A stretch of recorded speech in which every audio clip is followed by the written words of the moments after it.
la promesa de irte a vivir a un país porque sí vas a vivir mejor, pero quizás no vas a trabajar menos. O sea, hay que trabajar muchísimo, igual que en México, ¿no? Yo no siento que esté trabajando menos, porque obviamente la calidad de vida acá es más cara, ¿no? Entonces, la idea de venirte para hacerte millonario o de vivir bien sin trabajar, pues no.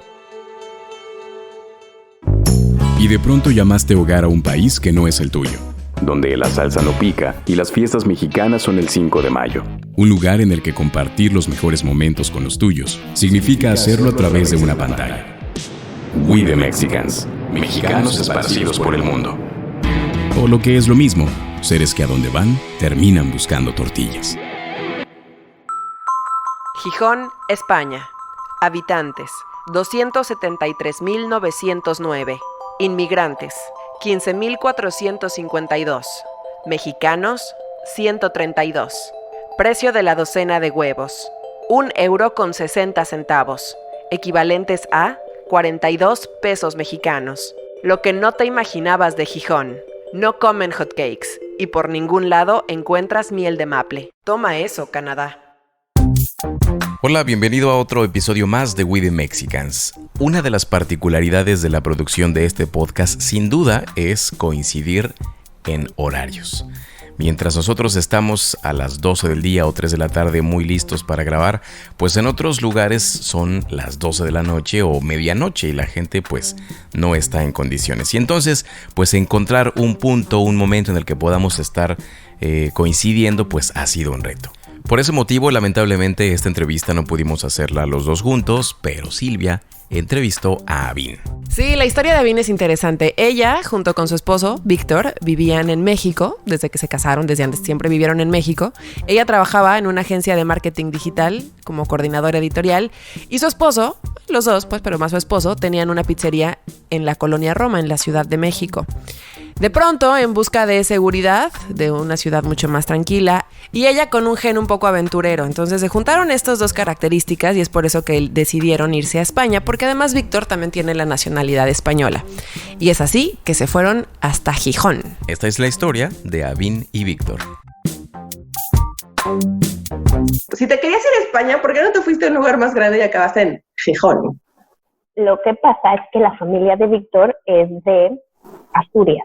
Entonces, cuando decidimos venirnos para acá, hablé con la familia que tiene acá y como ya somos mayores, ¿no? Decíamos, no nos podemos cambiar de país sin un plan y sin saber a dónde vamos a llegar. Y como teníamos 3 perros gigantes, pues tampoco era como, ay, sí, vámonos al aeropuerto y llegando allá vemos qué hacemos los dos solos sin saber nada y con 3 perros, ¿no? Entonces, su familia es de un pequeñísimo pueblo que está en Asturias que se llama Pimiango. Y en ese pueblo viven 70 personas y la mayoría son viejitos. Y uno de sus primos fue el que nos dijo, no, pues si se vienen, yo tengo una casa que generalmente alquilan para verano, entonces se pueden quedar aquí un tiempo, el alquiler era barato, dijimos vamos a llegar ahí y ya vemos qué pasa, si nos quedamos ahí, si nos movemos, si nos queremos mover incluso a otro lugar de Europa, aunque no sea España, ¿no? A ver, pues la idea era llegar. Y entonces recorriendo, pues llegas y empiezas a recorrer todo lo que está alrededor y sí teníamos claro que no queríamos una ciudad grande porque pues para que fuera una ciudad grande y cosmopolita y tal, pues mejor te quedas en México, ¿no? Entonces más bien buscábamos algo intermedio, ¿no? Y yo quería playa, siempre he querido vivir en un lugar con playa. Entonces conocimos Gijón, nos pareció muy bonito, tiene playa, es un lugar, o sea, pues es como un pueblo, ¿no? Porque sí, es pueblo y la gente de pueblo y es un lugar chiquito, pero tiene todas las facilidades de una ciudad, ¿no? Tiene transporte, tiene sistema de limpieza, tiene supermercados, tiene hospitales, tiene los mejores hospitales de Asturias. Entonces, pues nos gustó y ya nos instalamos aquí. Y entonces llegan allá y llegan primero a este pueblito antes de llegar a Gijón. ¿Cuánto tiempo estuvieron ahí en Pimiango? Estuvimos 1 año. ¿Y cómo fue esa experiencia pasar del caos total y del ruido? Porque aparte vivían en la colonia Roma y tenían un negocio en la colonia Roma, entonces era todavía más gente todo el tiempo y estar en el corazón de la Ciudad de México, que es más caos, y pasas a Pimiango, es como, ¿dónde está el ruido? ¿No? Sí, totalmente. Para los dos creo que fue muy, muy bueno, muy grato, fue una experiencia muy bonita, pero sí es totalmente lo contrario. aunque ya habíamos vivido mucho tiempo en Calimaya, en México, en Calimaya, cerca de Toluca, y era como algo en el campo y había menos gente y tal, pues de todos modos siempre estás, o sea, sabes que estás ahí, ¿no? Y la gente que conoces es de México. Acá de verdad era, o sea, en las noches no se oía absolutamente nada, se oía el ruido del mar, que lo teníamos, sí estaba cerca, pero tampoco tan cerca, ¿no? Pero oías los pájaros en la mañana, súper claro, así como si estuvieran adentro de tu casa, todo el tiempo todo era calma, no pasaba, o sea, literal no pasaba nada. ¿Y los vecinos? Porque dices que era una comunidad de puros viejitos. Fue muy bonito, la verdad. Conocimos a mucha gente que nos ayudó mucho ahí, en ese pueblo. Yo tengo un Rottweiler, entonces la primera amistad que hice fue con la señora Conchi, se llama, que vivía en la casa de al lado, y que ya tendrá como 84 años, 86 años o algo así, y un día salió a tender su ropa que estaba enfrente de mi jardín, y el perro se le echó a correr. No con la intención de hacerle daño, sino de saludarla, pero la señora se asustó mucho. Ya, pues fui yo por él, lo saludamos, la señora estaba como muy asustada y fue el primer acercamiento que tuvimos con ella, ¿no? Se llama Conchi. Y a partir de ahí se hizo mi gran amiga. Y entonces me saludaba y luego me regalaba cerezas y luego me invitaba a su casa.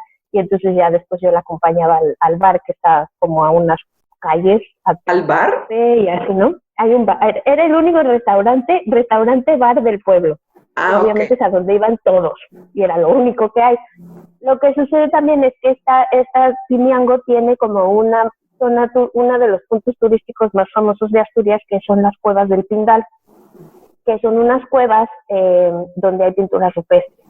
Y entonces mucha gente en verano va y las visita. También tiene un mirador porque pues ya estás a la orilla del mar Cantábrico y se ve todo el mar y del otro lado se ven todos los picos de Europa. Entonces digamos que sí es como un punto turístico. Entonces hay un restaurante bar que es como el bar del pueblo, pero pues como es el único restaurante que hay ahí en verano, pues la gente suele ir mucho también, ¿no? Ahí a comer. Entonces acompañaba a Conchi por su café al bar. Y después conocimos al chico del bar, que es uno de los jóvenes que viven ahí. Pues eso, sus papás hicieron mucho dinero con el ganado y tienen terrenos y fincas y tal, y él estudió gastronomía en Gijón, pero decidió poner ahí su restaurante, y entonces tiene un restaurante de comida asturiana que pues generalmente tiene gente en verano. El resto del año es para gente que vive en el pueblo, para que vayas, te tomes tu café, tu cerveza, los viejitos van y juegan cartas, y pues ahí puedes ir a ver la televisión, o hay quien iba y se conectaba al wifi porque no tenía, así, ¿no? Entonces el bar era como el punto de reunión literal de todo el pueblo. Y este chico, el dueño, Juan, pues fue muy amable con nosotros, nos hizo una comida de bienvenida cuando tenía una semana de conocernos y me acuerdo perfecto, sacó unos sombreros de charro para que nos los viéramos y para que nos tomara una foto y la subiera a su Instagram y así. Debe ser un acontecimiento. ¿No? Llegaron 2 mexicanos a Pimiango. Y curiosamente ahí vive otro señor que se llama Víctor igual, que es mexicano. Y él tenía un restaurante mexicano, tiene un restaurante mexicano en el pueblo de enfrente. Y él también fue como muy amable con nosotros. Entonces ahí fue muy agradable la experiencia. Llegan allá por esta cuestión familiar y deciden de qué vamos a hacer para vivir aquí, porque en México pues está este negocio, ¿no? Esta pizzería allá en la Roma. Y allá la idea también era seguir en el asunto de la gastronomía y los restaurantes. Sí, la idea era hacer algo similar, pero todavía no sabíamos cómo y en dónde. Yo tenía mi trabajo de México todavía y al poco tiempo llegué y conseguí otra clientita acá. Tenía yo mucho trabajo, pero casi todo era de México. Entonces, pues con eso era con lo que mientras estábamos.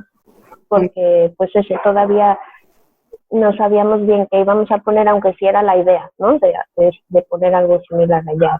Pero eso se tardó todavía un año más. Oh, no, pues sí fue bastante. Creo que la comida es un punto importante en tu historia, porque dado que eres vegetariana, dado que hacían pizzas y llegan a Asturias, que tiene como una gastronomía tan rica y tan particular, ¿cómo fue el asunto gastronómico cuando llegaron allá? Pues intentamos probar de todo, pero es demasiado grasosa y es demasiado animal todo el tiempo, entonces es como, y todo tiene chorizo, y todo tiene morcilla, y todo tiene, ¿cómo se llama esto? La panceta, la fabada, por ejemplo, que tiene todo eso, Claro, claro, porque además los vegetarianos tienen como ya de pronto esta intolerancia a los alimentos tan pesados como esos, ¿no? Pero en general dicen que, de broma, que los asturianos tienen un estómago especial para resistir la fabada, porque, pues, imagínate, alubia, que es como, pues yo como unos frijoles charros, ¿no? Pero con un más poco cosas. con un poco más de grasa de animal, ¿no? Chorizo, panceta, morcilla, tal. Ay, Dios. ¿No? Y todo acá es como muy grasoso, o sea, está bueno, pero es como mucha grasa. Y le ponen mucho aceite a todo, entonces los pescados, por ejemplo, si tú ves el filetito y todo muy bueno y tal, pero todo es lleno como de aceite de oliva y entonces es como, no, y todo lo comen seco, no usan salsas. Hay mucho también acá, todo lo que es como rebozado, ¿no? Los calamares rebozados, las gambas, que son los camarones rebozados, el pollo rebozado, todo rebozado. ¿Y entonces tú cómo solucionaste el sobrevivir como vegetariana allá? Pues ya haciendo nuestra comida. Comíamos mucho en casa y pues lo que uno sabe cocinar, ¿no? ¿Y encuentras vegetales suficientes para poder sobrevivir? Eso sí, o sea, de vegetal y eso hay mucho, o sea, para hacer. O sea, si vas al súper, sí hay, o sea, lechuga, tomates, todo lo que quieras, ¿no? Berenjenas. ¿No te veía la gente raro así de, ¿esta por qué no come carne? Claro, sí, ¿Te decían sobre todo algo? en el pueblo, porque todavía en Gijón es como más normal que encuentres ya personas así, ¿no? Entonces, ok, vivían en Pimiango, sucedió esto, los viejitos, etcétera, y de pronto es de, vámonos de aquí, sí queríamos pueblo, pero no es para tanto. ¿Cómo fue el cambio a Gijón? Pues sí, lo que pasa es que estábamos, o sea, realmente el pueblo está un poco, para llegar a la carretera tienes que bajar, ¿no? Está como en una montaña, como en lo alto, ¿no? Ok. Y la realidad es que para hacer todo lo demás tienes que bajar, o sea, ahí tienes un bar y tienes un restaurante, pero para ir al supermercado tienes que ir al pueblo, para ir a la farmacia tienes que ir al pueblo, para tal tienes que ir al pueblo. Entonces yo, por ejemplo, no sé conducir. Entonces si yo me quedaba sola en el pueblo, me quedaba sola en el pueblo, no podía salir, a menos que me fuera caminando, que de caminar de bajada no está nada mal y hasta los primeros días, ¡ay, sí, qué divertido la excursión!, ¿no? Pero ya las subidas, entonces fue como en una emergencia, yo con lo de la enfermedad que tengo del intestino siempre está como el problema y hay que ir al hospital de urgencia o no, entonces es como que si hay una emergencia, si necesitas algo, una vez se nos descompuso el coche y no podíamos hacer nada porque pues no tiene, o sea, como que si no tienes coche no hay modo, ¿no? El autobús no pasa. Uh-huh. No es que haya un autobús en el que te puedas subir y te lleve al supermercado. Entonces, pues sí fue como, sí está muy bien aquí, pero sí necesitamos pues cercanía con servicios y más cosas para pues, sobrevivir, ¿no? O sea, fue la necesidad de los servicios lo que los movió y no tanto la necesidad de tener amigos y pachanga y fiesta y contacto humano con... Digo, sí, de pronto sí decíamos, ay, no, pues sí hace falta, ¿no? Conocer más gente, pero la verdad es que ya en el pueblo conocimos a la gente y entonces ya eran tus amigos y luego te invitan a su casa, o sea, ya era como que ya no te hacía falta, ¿sabes? También la historia es particular porque eres vegetariana y te vas a un lugar súper carnívoro. Y llegas a un lugar donde también, ¿qué onda con las mascotas? Porque no te fuiste con cualquier mascotita, o sea, no te fuiste con un poodle. Te vas con un Rottweiler, ¿y los otros qué raza son? Una cruza de pitbull y una mestiza, como tipo, ¿qué será? Como entre mezcla de pastor belga y otra cosa de la calle. Okay. Es grande también. O sea, sí, 3 perros grandes. Y además pitbull, sí. O sea, no, bueno. ¿Qué sucedió ahí, por Dios? Exacto, también esa fue otra decisión, porque el Rottweiler y el pitbull acá son considerados razas potencialmente peligrosas. Deben de tener una licencia para que los puedas tener y los puedas sacar. Tienen que salir con bozal. O sea, no son perros, no es como en México que pues tienes un perro el que quieras y sales con él y da igual, ¿no? Uh-huh. Acá sí, y todos tienen que traer su chip. Uh-huh. Y porque si lo pierdes, los abandonan, pues ya saben de quién es, ¿no? Uh-huh. Entonces, esa fue otra parte de la decisión porque la mayoría de los vecinos veían mal que tuviéramos un Rottweiler porque ya hacía mucho. Uno de los que vivía en el pueblo tenía uno y alguna vez se comió al perrito de una señora. Entonces, pero entendimos que él como que no lo educaba, como que lo tenía suelto y así, o sea, nosotros lo teníamos siempre en casa y cuando salíamos iba atado y traía el bozal y digo, además el perro no es agresivo, pero sí como que la gente no lo quería. Entonces nos daba un poco de miedo que le fueran a hacer algo. Aunque fuera un pueblito de gente mayor, sí pudiste encontrar algunas personas que recibían bien, aunque fuera el Rottweiler, y aún así fue como mejor, o sea, no. ¿Hubieron más personas que se quejaron? Sí, porque al final es un pueblo y al final nosotros seguimos siendo los extranjeros, aunque llegas y te conocen y se hacen tus amigos, sigues siendo el extraño, ¿no? Pues es gente que vive ahí desde que nació y entonces todos son como familia. Claro. Y entonces llegan ya cuando se mueven justamente a Gijón, ahí ya hay más Rottweilers y ya hay más gente joven y ya se hallaron más. Pues sí, este perro sí, pues es de las ciudades de España que, de hecho, creo que es la que más perros tiene en España. Gijón es conocida por pet friendly porque la mayoría de la gente tiene perro. Las razas son peligrosas, o sea, las razas que son potencialmente peligrosas son peligrosas en toda España, ¿no? Aquí lo siguen siendo, pero pues hay más.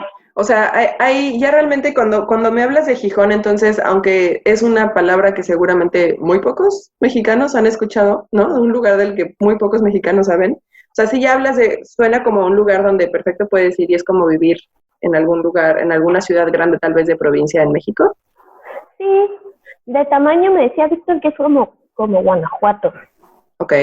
Yo lo veo un poquito más grande, pero bueno, ponle que sí es chiquita, pero crece mucho y hay mucha gente. Por ejemplo, tiene más gente que Oviedo, que es la ciudad principal de Asturias. Uh-huh. Hay más gente en Gijón y sobre todo es un lugar muy turístico. Es una ciudad que vive del turismo, sobre todo en verano, okay, por la playa.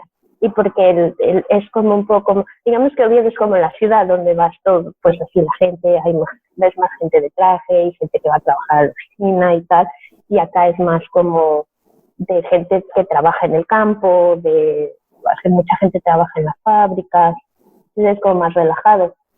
Entonces, por como te escucho platicar, creo que no extrañas en lo absoluto México, ¿o si hay algo que extrañas? No, fuera de mi familia no.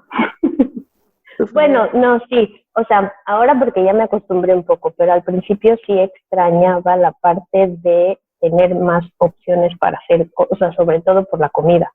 Ah, claro. Porque allá estamos acostumbrados a que tienes como opciones de todo, ¿no? O sea, hoy quiero sushi, hoy quiero pollo tal y vas acá, y hoy quiero tal y vas acá. Acá es digamos que lo principal son las sidrerías, que son como bares, restaurantes donde sirven sidra.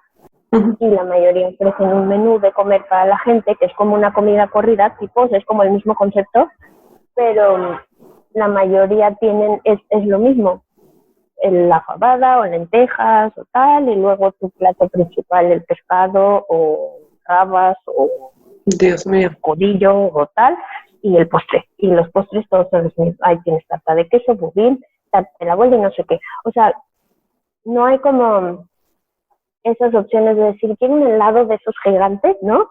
Bañado en crema y con choco crispy y tal. Es que es un pueblo sumamente, pues, nacionalista, ¿no? O sea, enamorado de sus cosas, y yo poner un restaurante mexicano, tailandés de sushi y comida china, ¿para qué o por qué, no? ¿No hay restaurantes mexicanos? Sí hay, pero no son, los que hemos probado al menos no son tan buenos y son caros. Es cara la comida. Por los ingredientes también, que no los encuentras tan fácil, ¿no? Uh-huh.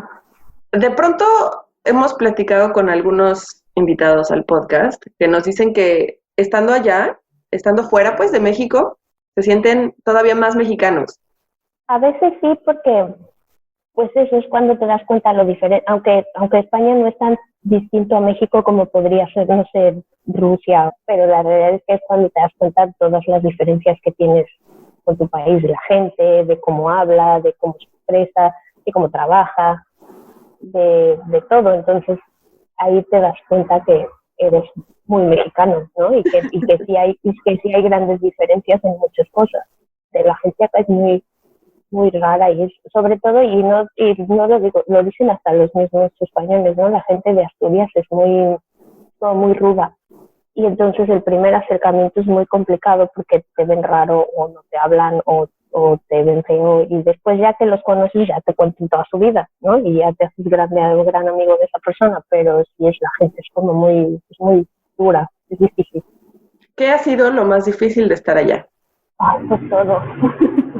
que como extranjero pues no tienes un historial en crediticio en el país donde vives, ¿no? Ni tienes un aval, ni tienes alguien que te respalde para decir voy a alquilar una casa, y entonces necesitas a alguien que compruebe que puedes pagar el alquiler, y pues como no tienes nada, bueno, poner un negocio, lo que decíamos es que todo el mundo, no es que te vean la cara porque no es que creo que lo hagan a propósito, pero como, o sea, tú no sabes, pero tampoco nadie llega a decirte las cosas de aquí son así, ¿no? Entonces cometimos muchos errores poniendo el negocio, compramos cosas que no teníamos que comprar, pagamos cosas que no teníamos que pagar. Entonces los primeros años pues obviamente fueron de gastar mucho dinero que no sabías que podías no gastar. Y tú dices, pues es que me vieron la cara, y probablemente sí, pero probablemente no está a propósito, ¿no? Simplemente pues eso es así y tú no sabes que hay otra manera, pero tampoco te lo dicen. ¿No? La parte económica. ¿Qué sucede, por ejemplo, con, lo dijiste ahorita, no extraño nada fuera de mi familia? Ellos qué dicen, cómo se sienten de que estés allá. Son estos sentimientos encontrados, ¿no? Como de hice bien o no soy muy egoísta porque me fui y les dejé. Al principio sobre todo me daba mucha culpa porque pues, mis papás ya están mayores, no tanto, ¿no? Pero, por ejemplo, recién me vine, mi mamá se enfermó y estuvo en el hospital y pues yo estaba acá. Y entonces como que te entra esa entre preocupación, culpa de decir, ay, pues yo estoy acá y no puedo ir y no puedo saber cómo está. Y les dejé a mis hermanos toda la carga. Y entonces creo que en mi caso esa parte como de medio culpa fue como mucho tiempo constante. Ya después, pero pues eso, cada vez que hablo con mi mamá siempre he estado muy feliz de que ella ya sabía que yo quería hacer eso. Entonces pues ella le da mucho gusto, tiene muchas ganas de venir. A las que más extraño a mi mamá y a mi hermano. Pero creo que esa es más la sensación. O sea, me gustaría más que ellas estuvieran aquí para vivir lo que yo estoy viviendo, ¿no? Entonces, ¿qué sería lo mejor de vivir allá? La seguridad y la tranquilidad. Porque eso, además, te contaba, es la tercera ciudad, me parece que de Europa, de las más seguras. Está entre las más seguras, las más limpias y con más perros y con más viejitos. Y por ejemplo, eso, acá no hay mucho viejito y no hay tanto, hay como un rango de edad en el que hay menos personas porque no hay, o sea, sí hay una universidad, pero solo de ciertas carreras, entonces la mayoría de los chicos que acaban la prepa se van. Ay, está muy interesante ese lugar. También es interesante porque se pronuncia de distintas maneras, porque me contabas, antes de que grabáramos esta entrevista, que hablan bable. Sí, es el bable, que es el que es como un castellano. Ya no se conserva mucho, pero algunas palabras sí las usan y sobre todo las terminan, por ejemplo, las palabras que acaban en O las terminan en U, como pueblo, como por ejemplo, así nosotros nos reíamos porque, ay, no sé, y fuimos y te gustó, claro, ¿no? Las palabras que terminan en A las terminan con E. Por ejemplo, las camisetas es les camisetes. Ok. Les camisetes, les muletes, les mujeres es las mujeres, porque la J a veces es como Y. Mujeres. Les mujeres, las mujeres. Pero como que eso solo lo hace la gente que es muy de pueblo o que ya lleva muchos años aquí, o algunos viejitos, porque tampoco crees que lo hacen todo. Y lo que creo que sí he notado es que lo hace más la gente que vive en Oviedo. Y eso, y entonces, por ejemplo, ahí luego la J a veces la cambian por X, entonces es, por ejemplo, Gijón se puede escribir, o sea, el normal en castellano sería G-I-J-O-N, pero lo puedes encontrar con X, X-I-O-X-N, Gijón. O luego hay palabras como que nosotros no conocemos y que el resto de los españoles tampoco usa, como dice, estoy fame, es que tengo demasiada hambre. Estoy fartuco, es que comí muchísimo y estoy lleno. Estás bien simpática porque las que te sabes te están relacionadas con comida. Yo creo que son las que oigo aquí en la pizzería. O luego hay esta, como cuando dice, ay, sí, pues es que presta mucho estar aquí. Es, por ejemplo, si estoy sentada en el sol y entonces me presta mucho el sol, es como me hace muy bien el sol. Prestar es como que te hace bien. ¿Es de las cosas tal vez más simpáticas que te han sucedido por allá, encontrarte con estas lenguas? Es que además Bueno, yo insisto, si te hubieras ido a Madrid, nada de eso te hubiera sucedido, ninguna de esas experiencias te hubiera estado pasando. Seguramente no, porque, o sea, yo creo que Madrid debe ser muy como México. Bueno, no creo, pues he ido y es mucho más como... Pero igual, fíjense, la gente acá, donde sea Madrid, Barcelona, lo que sea, es como muy costumbrista. Tienen sus costumbres y así va a ser siempre, aunque vivas en Madrid. Okay. O sea, si acá, por ejemplo, la gente no desayuna, tú estás acostumbrado a levantarte y tomarte tu café y te haces un huevito revuelto con unos frijolitos o aunque sea pequeñino, un sándwich o algo. Acá no, la gente va y te toma un café con un pincho y ya está. ¿El pincho es como una tapa? ¿Como un panecito con algo? Sí, algo que te comes así. Sí, como un panecito con jamón o un pan. ¿Cómo es la salud de los asturianos? Porque si comen tanto así, yo pensaría en niveles de colesterol durísimos. Ayer hablaba con unos amigos y es muy raro que no. No sé si es el vino, no sé si es por genética, pero no, o sea, obviamente hay gente pasada de peso, ¿no? Pero no hay una obesidad como sucede, por ejemplo, en Estados Unidos, ¿no? Y a lo que iba es que eso también es muy curioso aquí, que puede ser por la disciplina que tienen para comer, porque acá eso, no desayunan un café con lo que sea, con un pincho, y después a la comida, por ejemplo, los restaurantes abren para comer a las de 2 a 4. A esa hora te sirven de comer. Si es a las 4, 4 y media y tienes hambre, no. De ahí pasó un rato, si quieres los restaurantes pueden cerrar de 5 a 7 y a las 7 y media se abre otra vez la cocina para cenar, hasta lo que te decía, para las 11, ¿no? Entonces de 7 a 11 puedes pedir de cenar. Pero si llegas a las 11 y tal, ya se cerró la cocina y ya no puedes cenar. Entonces muchas veces al principio nos pasó que, pues como traes los horarios revueltos y tal, o porque yo trabajaba en horario de México y tal, daban las 5 y tengo hambre, ¿a dónde vamos? Pues vamos al lugar, el restaurancito oye, ¿podemos comer? No, pues no hay comida hasta las 7, que es la cena. Ay, bueno, pero ¿me puedes dar algo? No, va a cerrar la cocina, porque la gente se fue a su casa a descansar, a comer. Los que trabajan en el restaurante pues también tienen que comer, ¿no? Yo creo que eso tiene que ver, también que tomen vino, supongo que el aceite de oliva también ayudará en algo. Claro, que no es un aceite de palma o un aceite así, todos rehusados, ¿no? 1000 veces quemados. Uh-huh. Sí, bueno, aunque luego como comen mucho rebozado en una de esas. Pues sí. Yo honestamente creo que también tiene que ver con genética, porque si no puede ser que te comas una fabada y después un codillo y no estés gordo. O sea, o que comes chorizo todos los días y no engordo, o sea, no puede ser. Sí, claro. ¿Cuál es el aprendizaje más fuerte, digámoslo así, más grande que has tenido de vivir allá? Creo que la promesa de irte a vivir un país porque sí vas a vivir mejor, pero quizás no vas a trabajar menos. O sea, hay que trabajar muchísimo. Igual que en México, ¿no? Yo no siento que esté trabajando menos, porque obviamente la calidad de vida acá es más cara, ¿no? Si quieres tener una casa más o menos decente, pues te va a costar más cara que allá y vas a gastar, o sea, y todo es más caro, el gas, la luz, tal, ¿no? Entonces, la idea de venirte para hacerte millonario o de vivir bien sin trabajar, pues no. Eso que acabas de decir, no, me parece que es tan cierto, porque creo que muchas personas dicen, ay, sí, como tal monito que vive en tal país, o sea, trabaja de 9 a 5 y de verdad no se tiene que quedar más tiempo en su oficina porque la costumbre de esa sociedad es salir a las 5 de la tarde y ya está.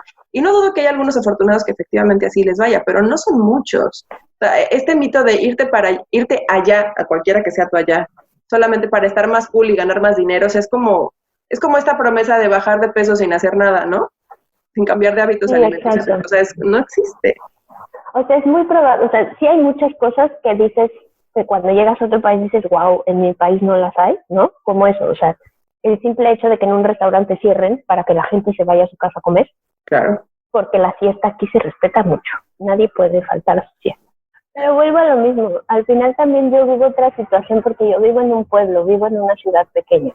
Sí. Y vives en una ciudad grande como Madrid, como Barcelona, es exactamente lo mismo. O sea, vas a ir a una oficina a trabajar donde el horario va a ser el mismo y si trabajas en una agencia, como podría ser mi caso, voy a trabajar las mismas horas extra y me van a estar hablando el fin de semana. O sea, eso es lo mismo, ¿no? Exactamente. Las profesiones son parecidas en todos lados, eso sí. Acá lo que sucede es que tienes otras ventajas, por ejemplo, eso, ¿no? Pues es lo mismo que en México. Tú mientras trabajas, pues hay una seguridad social y el empleador paga tu seguridad social por cierto tiempo. Si te quedas sin trabajo, hay una cosa acá que se llama el paro, que es, me quedé sin trabajo, voy a ir a pedir el paro y entonces durante cierta cantidad de tiempo por el tiempo que trabajaste y hayas cotizado, como es allá, te dan un sueldo que corresponde al sueldo que ganabas. Por ejemplo, el camarero de aquí se puso en el paro cuando salió y le daban 700 euros al mes. Ah, muy bien. Y con eso vives, ¿no? En lo que encuentras otro trabajo. Ahora, eso tiene sus ventajas y sus desventajas. Eso aplica para una persona que es asalariada. Las personas que tienen un negocio como nosotros somos autónomos. Y es lo que se quejan mucho acá, que los autónomos no tenemos ventajas. Es un autónomo como una persona física, ¿no? Entonces tú tienes un negocio y estás dado de alta como que tú te pagas todo. Uh-huh. Entonces nosotros, por ejemplo, los autónomos no podemos generar una antigüedad. Y si te quedas, o sea, si decides cerrar tu negocio por unos meses, no aplicas para el paro. Entonces ahí tiene como, o sea, es como ventajas para algunos, pero no para todos. Pero y sobre todo en Asturias es distinto a otras provincias, porque acá, por ejemplo, también te dan ayuda para el alquiler. Una pareja joven, no sé, como ustedes, como nosotros, puedes aplicar para que te ayuden para pagar el alquiler de tu casa. Tengo unos amigos que como son autónomos y no perciben mucho porque recién empezaron, a ellos les dan una ayuda de alquiler y ellos pagan por vivir en su apartamento 200 euros, ¿no? Y el resto lo paga el gobierno. La sanitaria, lo de salud, uh-huh, también en Asturias es como muy famoso porque es muy los servicios hospitalarios y de salud son muy buenos. Al final eso, si tú pagas tu seguridad social, ya sea como autónomo o como empleado, tienes acceso a esto y no pagas absolutamente nada de nada, o sea, ni las medicinas, ni el médico, que es como podría ser en México, ¿no? uh-huh. Lo malo es que en México pues nuestro servicio sanitario es muy deficiente. Claro, y está lleno, o sea, está sobrepasado de gente, o sea, gente plano, sí. Eso me deja pensando en que, bueno, sí, la mayoría de las personas con las que yo he tratado que no están en sus países, pues justo coinciden en eso, ¿no? Y nos incluye a nosotros. Hemos ahorrado mucho dinero para poder dar el brinco. Pero también te quedas pensando en todas las personas que, pues, no tienen cómo ahorrar, o sea, y que salen porque no tienen de otra. Esa condición de migración, vaya que sí es un salto al vacío mucho más grande que el que por lo menos lleva su guardadito, ¿no? Sí, a mí me ayudó y yo creo que fue un punto de decisión importante que cuando yo decidí venirme, la agencia donde trabajaba me dio chance de trabajar desde acá. Sí, Dios mío. Pues bueno, ¿recomendarías a algún mexicano que se fuera a Gijón?